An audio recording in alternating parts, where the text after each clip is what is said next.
Hello everybody, welcome to Marketing Analytics course. This is Professor Swagato Chatterjee from VGSOM IIT Kharagpur who will be taking this course for you. The topic of module 3, this is week 3 session 1, the topic of module 3 is segmentation, targeting and positioning. So, in the last 2 weeks it was a little bit heavy, I can understand. This week will be a little bit lighter than the last 2 weeks. So, here we will talk about customer segmentation and targeting positioning. This is for something which is marketing 101, basics of marketing, and this is somewhere I have seen that many people, sometimes professors of reputed colleges as well, and probably practitioners also in many organizations have a little bit of understanding problem, and I have a few slides which talks about what segmentation, targeting, positioning is, and we will discuss about that. The methodology is probably less tough than the previous ones that we have talked about. So, we will have a session on that as well. So, be with me for this particular presentation. So, the first thing that we are talking about is segmentation and then targeting and then positioning. So, what is segmentation, targeting, positioning? Some of the content has been taken in this particular thing from the in the presentation has been taken from our classic book, Philip Kotler's book. We all follow that book, and that is a very good book. That is one thing that I would say. Then there are lots of other resources available, and in the online domain which is freely available, and you can read about that from there as well. Some of the materials I have given in this particular video. So, let us say the major thing that I am interested to talk about is segmentation. So, segmentation, targeting, positioning is required because it becomes difficult for an individual or for some company to actually cater to many people. So, in segmentation what we do is, it is a methodology to create groups, smaller groups out of lots of consumers. How I will create those smaller groups? I will make sure that the people who are in the same group are closer to each other, and people who are in different groups are very different from each other. And then I decide whom I will target. Out of those various groups, I cannot actually cater to many people, I cater some of them, and then how I will target, what kind of offerings I will give, what kind of competing offerings that are already available, and how I can position myself in the jungle of competing offerings, so that I will be different from other people. So, that is something based on which this particular thing was created. Now, why that is important? One major reason is that many customers have different kind of preference. If you remember, in the last video of conjoint analysis, I have shown that people who have healthcare insurance and people who do not have healthcare insurance have different kind of preference. People who have bank account and people who do not have bank account also have different kind of preference. People who have ambulance and who do not have ambulance facility local have different kind of preference, and obviously gender wise also they are different. So, people who are of different groups might have different kind of preference, and you have to know first thing is that who has what kind of preference. If you do not know that, then whatever you are trying to provide, whatever offerings you are trying to give to these customers will not actually solve their purpose. They might not even buy that, because that might not come at the top of their preference. So, given that kind of a situation, we have to find out segments. We have to find out which segment likes what, how they are different, what kind of characteristics they have, what kind of behavior they do, and etc., etc. Now, a classic question comes up is that so what? People are different, so what? Why can I not give something which will be suitable for everybody, or which will be in the middle ground?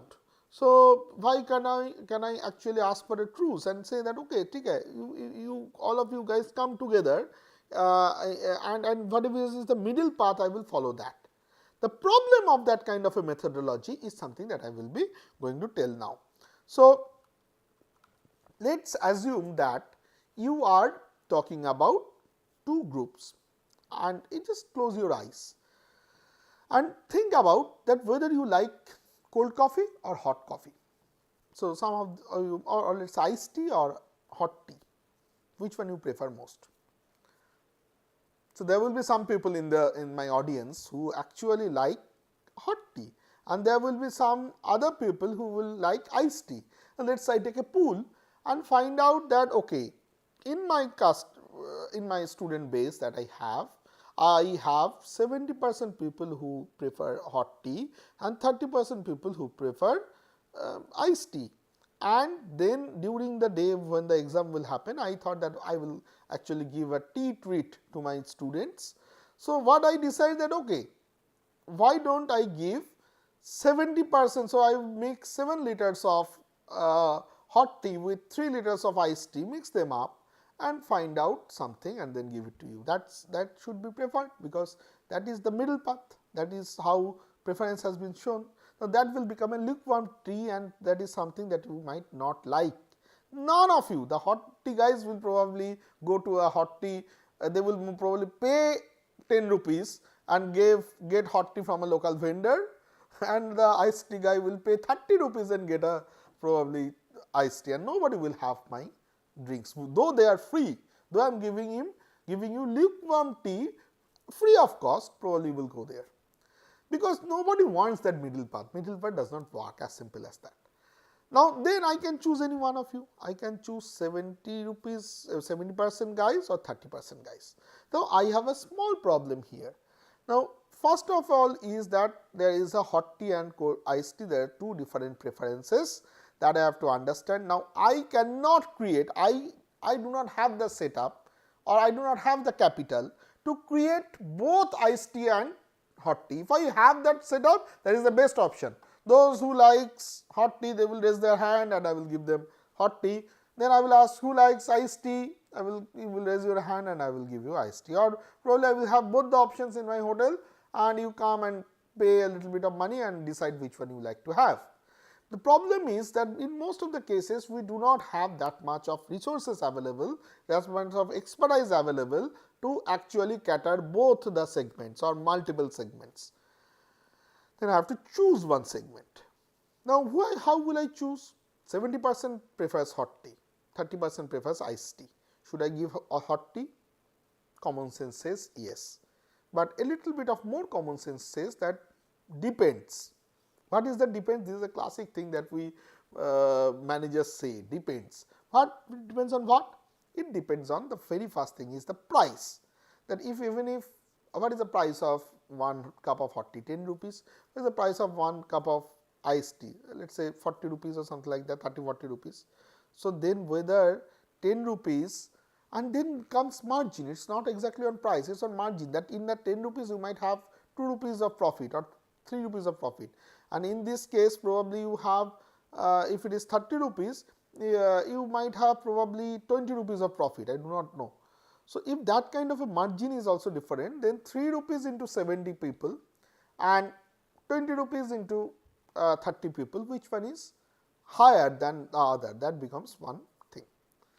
Now the next thing that is important is also the resource availability. So I know how to create hot tea, but I do not know how to create iced tea, or I might need a fridge and etc. for iced tea, and I might need only a micro oven or whatever, I do not know, some oven for hot tea. So the amount of resources required for hot tea might be much less than amount of resources required for a iced tea.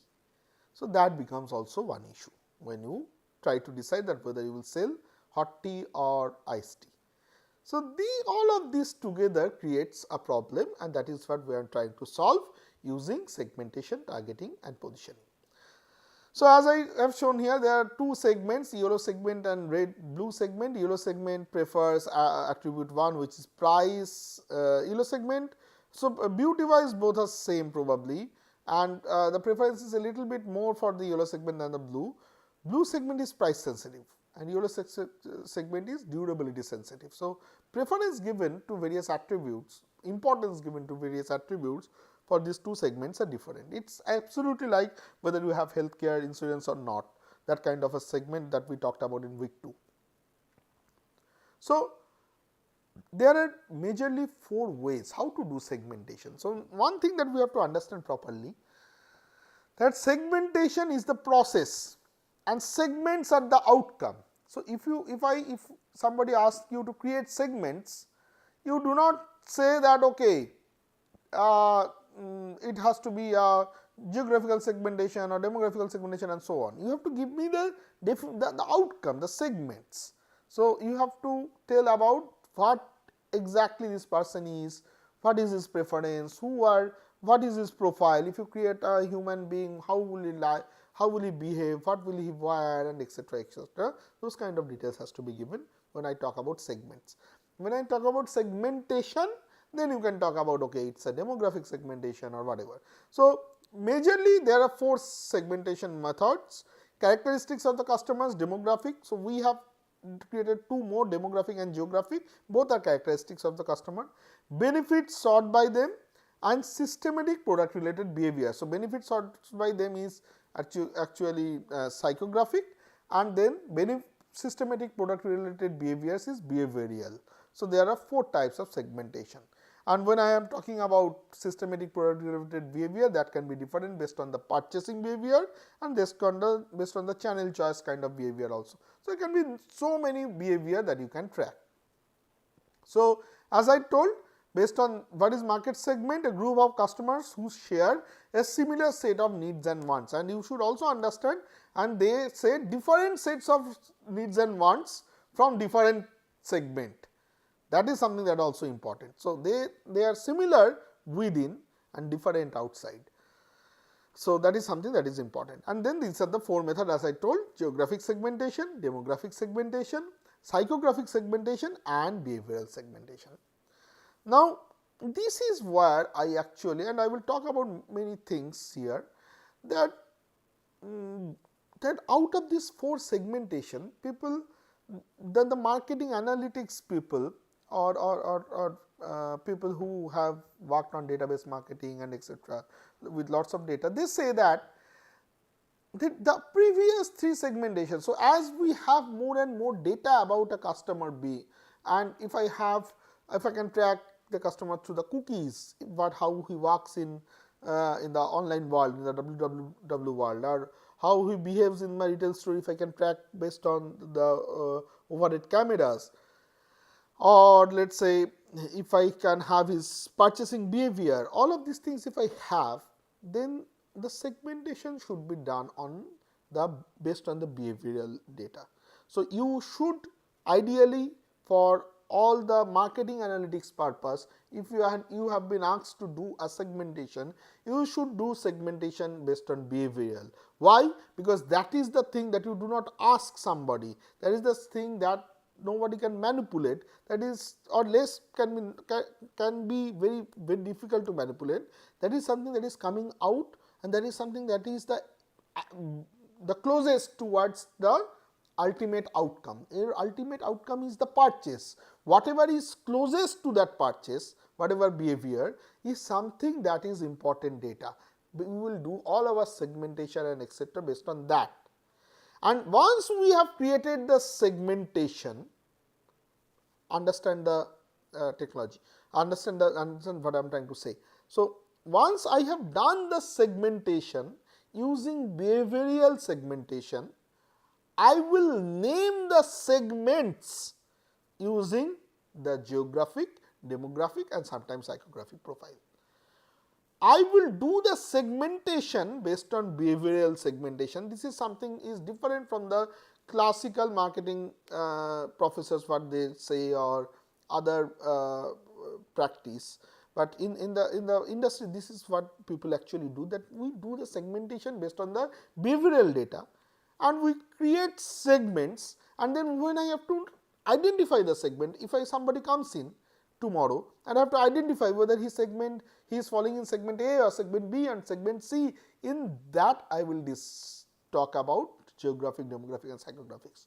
So, all I am trying to say is that if I ask you create 4 segments for let us say the apparel buyers, and you have done the segmentation and you are defining the segment now. So, one segment is probably ethnic buyers, and you will say that ethnic buyers are somebody who are of, let us say, from 20 to 50 years of age, and they are mainly male and they will wear this and that, and they like Indian products, and they actually watch Indian movies more, and they go to Indian festivals, they celebrate Indian festivals more. If you actually talk about all of these things, then you are actually talking about the demographics, the psychographics of the person. Now, that is the outcome that should come from the behavioral pattern of the customers. You should not start with the geographic. You should not say that at first I will create a male versus female segmentation, or let us say state-wise, India state-wise segmentation, North Indian, South Indian, because there can be so many aspects where that kind of segmentation might not matter. For example, let us say preference towards education.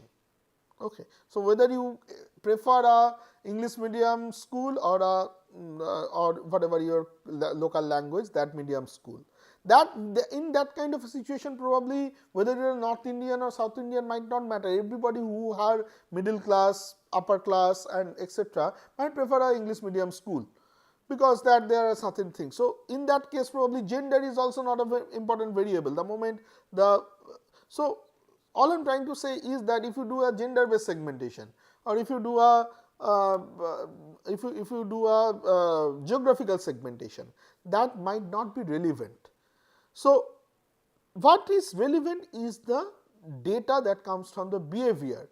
You go and check that how people are searching about various schools in Google, if you have that data, if you can track that data, how people are searching when they are planning to, it's a long one time or two time probably they do that. After that they make their kids go to a particular school, and that is where they continue. So, how parents are searching, which kind of names are coming at the top, or which kind of these things they are following, which kind of, let us say, Facebook pages and etc. they are following, which schools name are coming more commonly in the Facebook talkings. That is something that you can, if you can track that, and then you can see that how that particular person, the Facebook profiles guy, is behaving in other aspects.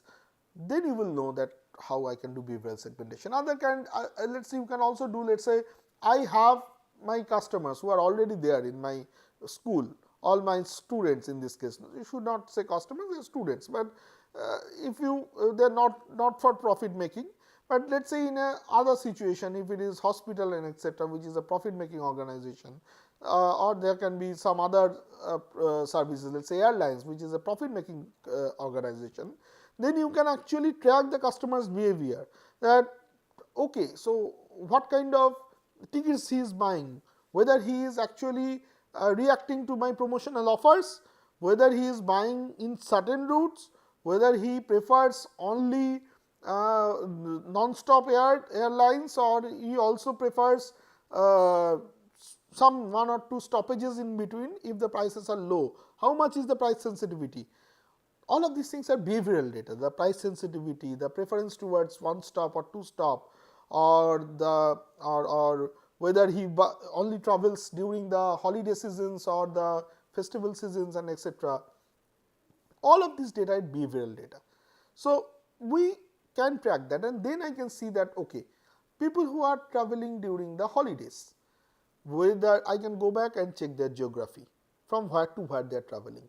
Then I know that okay, these are the guys who are actually staying away from their home and they are traveling back to their home, and the to and fro will give me an idea that where their home is and where their house or where their job location is.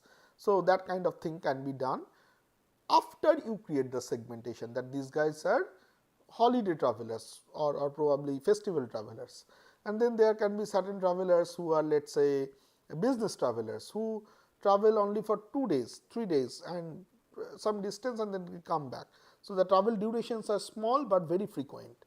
So, these guys are business travelers. Then business travelers can be of different type. They can travel in business class, they can travel in economic class. Their preference will also be different. So, all of this segmentation that we are doing, when the data is available in an ample level, we are doing behavioral segmentation. We are not doing geographic, demographic or psychographic segmentation, but still it was there.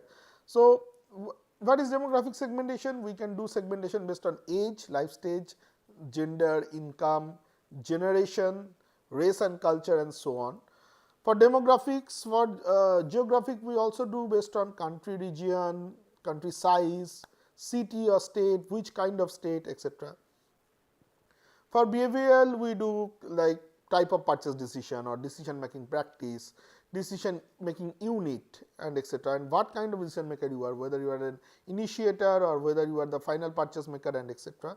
And social psychological is your attitude, your lifestyle, your preferences towards your life view, what you want to be, what you want to do for people or for your family, for yourself, etc. etc. All this comes in the psychographic. So, for example, one of the key thing that we talk about in a demographic profile, when we actually do segmentation and we are defining the segments, one of the key thing while defining the segments we use is the generation. So, generation is the life stage when you when you were born. For example, baby boomers born in 1946 to 64, and then generation X, generation Y, generation Z. These are US data. In India, we actually lag these people around by 10 to 20 years, depending on which part of India it is. It will lag from 10 to 20 years from this baby boomers X, Y, Z. So, these are all generations that we have seen. They are further better definition. So, how they are different? The baby boomers were later people, and then the telephone came, and then some people have seen the www I would say era, and then now people have seen the mobile internet era. So, things have changed over time.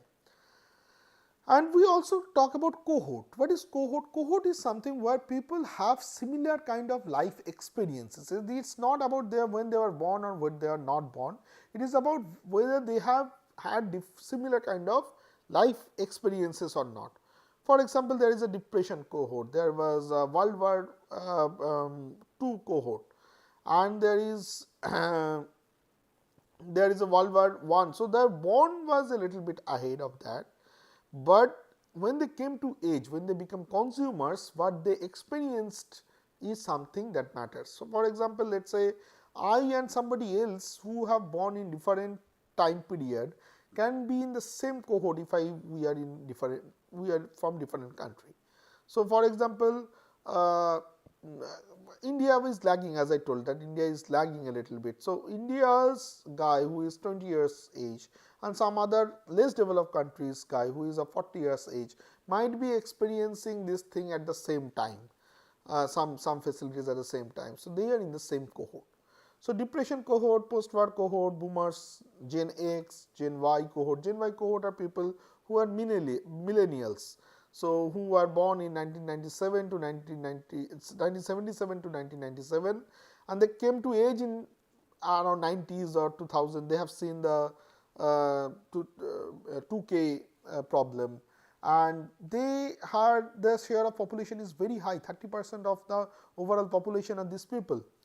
They like free content, they write community oriented stuff, they like telecommuting more, they like everything social, or they like things which are wireless, because wireless technology is something that they have seen. And what they dislike anonymous mass marketing. So, this kind of people who cannot do mass marketing. People who are of previous age probably still watch TV or radio and etc. For them mass marketing works, but for this kind of people who are more in the internet or probably has shifted from radio or TV to internet, for them targeted marketing works more. So, anonymous mass marketing is something, anonymous is another thing, they want security. So, anonymous is something that they do not like at all, and they do not like beaten paths, so which has been already done, or restricted access. For example, there were problem with this net neutrality and etc. So, there are lots of people who raise their voice. All these people you will see that they are of generation Y people, most of the people who have raised their voice. And then the millennial cohorts, who are big shoppers, who still now co-purchase with their family members, mostly parents, but they have a say. So, there was a time when we were kids, probably around 20 or 30 years back, we did not have much say in the purchasing, but now that information is available and millennials have information with their hand, they are using their tab and etc. They are watching TV and whatever various other things from the very little age. They have an opinion about many things, and people have understood that we should give importance to the opinions of the kids as well.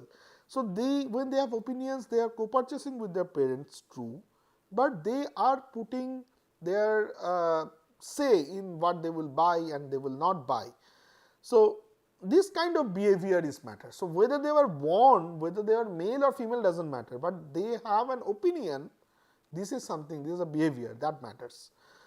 So all information is experienced electronically by these people. They love multitasking. They are co-creators. So co-creation is a marketing concept that is coming up. You will see that new tools are saying that, okay, you design your own t-shirt, you design it, I will print it and give it to you. That's all is my job. You design your own card or mug or whatever, and I will just print it and give it to you. It's co-creation. So co-creation is something that is coming up. So the people are saying that, okay, you come up and you say something and we will create a course together, rather than, or we will create a product offerings together. In Subway and etc., you will say that people are saying, okay, you tell me what kind of food items I will give, what kind of sauce I will put. You tell me, because I do not know and I want to give you those choice. Co-creation is related with consumer empowerment, that you are empowering customer to take the choice. He will say that what he will like, not you will not dictate him. So that kind of things millennials like, and that is something that is being given. Another thing that is becoming more and more important in marketing is green marketing. So that because these millennials are socially responsible, they are saying that, okay, I do not want to have an AC, or I do not want to actually consume something which creates any kind of environmental problem. So this social responsibility all of a sudden has become a major issue, because millennials actually they behave like that. They do not like concrete jungle. They like something which is more environmental. So socially responsible consumption has become an important factor. These are the people who have experienced all of these things together. So global warming was an issue, because global warming actually affecting the atmosphere, actually affecting the outside world is not something that has happened 20 years back. When we were kids, we didn't experience that much, but now kids are experiencing that and they are listening to that, and information is more and more available in their tip of the fingers. So that's why they are more aware, they were more responsible, and that has actually affecting in their behavior also. Now behavior is something that we can track. Their internal things is very difficult to track. In a large scale, it is further difficult to track. So that's why do behavioral segmentation. Another important thing that we try to say is life stage or gender. So gender, and to be specific in gender, I would talk about female as a gender. Female as a gender is very lucrative, or I would say very attractive for a marketer. Why? Because female has multiple life stages, and those life stages are very different from men, and from that, from these changes of life stages, their preference, their thinking process, what they give more importance, what they give less importance, changes heavily, and more so for a woman who is in an urban environment.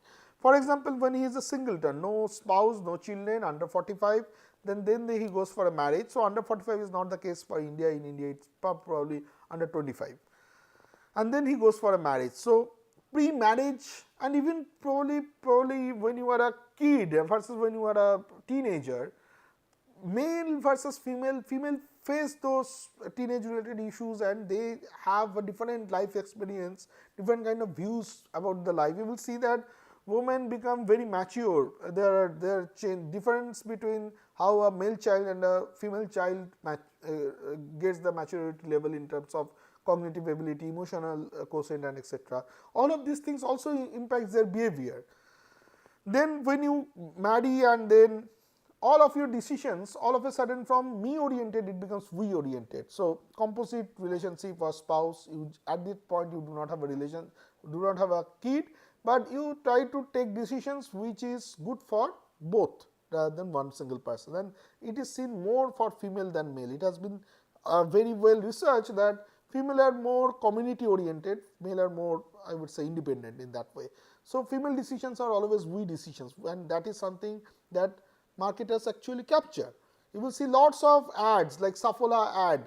People, they target the female. They say that, okay, you are the woman of the family and you have to decide that what kind of food should come, what kind of I would say even what kind of mosquito coil will actually work in your family. That is something that is a woman's decision.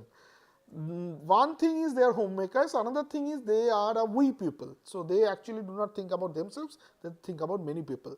And then you have a first child, all of a sudden you becomes very huge importance you start giving on hygiene, huge importance you start giving on, let's say, sanitation and etc etc.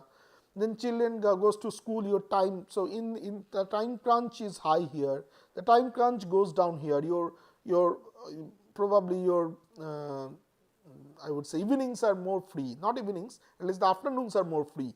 And when the afternoons are free, you have to do something. So you go or and watch probably a